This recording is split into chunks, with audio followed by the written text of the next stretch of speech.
ஓம் ஸ்ரீ குருபியோ நமக. ஓம் ஸ்ரீ மகா பெரியவா சரணம்.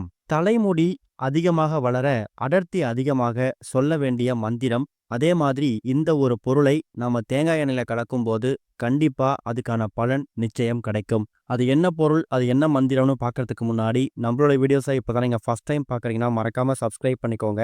தொடர்ந்து இது மாதிரி அப்டேட் தெரிஞ்சுக்கிறதுக்கு பக்கத்தில் நோட்டிஃபிகேஷன் பெல்லை கிளிக் பண்ணி ஆல் அப்படிங்க செலக்ட் பண்ணிக்கோங்க.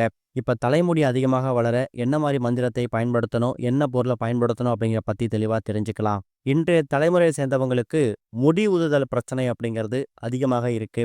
ஆண்களை விட பெண்களுக்கு தான் இந்த பிரச்சனை மோசமான விளைவுகளை ஏற்படுத்துது. தலைமுடியோட அடர்த்தி குறையும் போதுதான் அதோட தீவிரத்தை நம்மால உணர முடியும். ஆரம்பத்திலிருந்தே கவனிச்சிருந்தா சுலபமா சரி செய்ய முடியும். அடர்த்தி குறைஞ்சதுக்கு அப்புறம் கவலைப்படக்கூடியவங்க இந்த மந்திரத்தை தினமும் 108 முறை சொல்லலாம். அதே மாதிரி இயற்கையான முறையில முடி வேர்ல இருந்து ஊட்டச்சத்தோடு நன்கு வளர்வதற்கான அடர்த்தியாக மாற செய்ய வேண்டிய எளிய வழிமுறைகளையும் இந்த ஆன்மீக சார்ந்த பதிவில் நம்ம தெரிஞ்சுக்கணும்.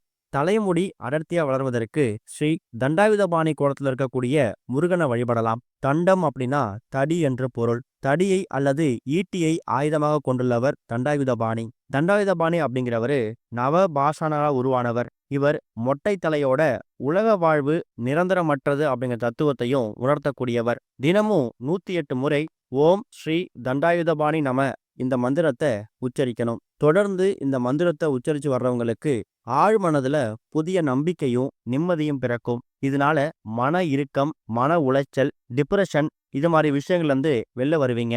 மனதை முதல்ல சாந்தமா வச்சிருக்கணும். எப்போதும் மன இறுக்கத்தோடையும் எதையாவது யோசிச்சுக்கிட்டே இருந்தோம்னா கண்டிப்பா தலைமுடி உதிரத்தா செய்யும். உச்சந்தலைக்கும் உடலுக்கும் உள்ளேயே நல்ல ஊட்டச்சத்து கிடைக்கணும். இதற்கு இரும்பு சத்து நிறைந்திருக்கக்கூடிய காய்கறிகளையும் கீரைகளையும் பழங்களையும் சாப்பிடணும். தவறாம எடுத்துக்கணும். உணவு முறைய சற்று இப்படி மாற்றி அமைத்தால் முடி உதிர்வது மொத்தமா நின்னுடும். அதுக்கப்புறமா உச்சந்தலைக்கு தினமும் வட்ட வடிவுல உங்க விரலால மெதுவா மசாஜ் செய்யணும். இதனால ரத்த ஓட்டம் சீராகும். 100 ml சுத்தமான தேங்காய் எண்ணெயை அடுப்புல வைத்து அது கூட 2 ஸ்பூன் வெந்தயம், 1 ஸ்பூன் கருஞ்சீரகம் சேர்த்துக்கணும். கருஞ்சீரகம் அப்படிங்கிறது தலைமுடியோட வேர்க்கால்களுக்கு ஊட்டச்சத்தை கொடுத்து புதிய முடியை அடர்த்தியாக வளர்வதற்கு உதவி செய்யும். வெந்தயம் உச்சந்தல்ல இருக்கக்கூடிய சூட்டை தணித்து முடி உதிர்வதை குறைக்கும். நீளமாக கருகருன்னு வளர்வதற்கு உதவி செய்யும். இந்த தேங்காய் எண்ணெயை காய்ச்சினதுக்கு பிறகு ஆற வச்சுக்கணும். அதுக்கப்புறம் வடிகட்டி பாட்டில்ல சேகரிச்சு வாரம் 3 முறை இந்த எண்ணெயை பயன்படுத்துறது மூலயமா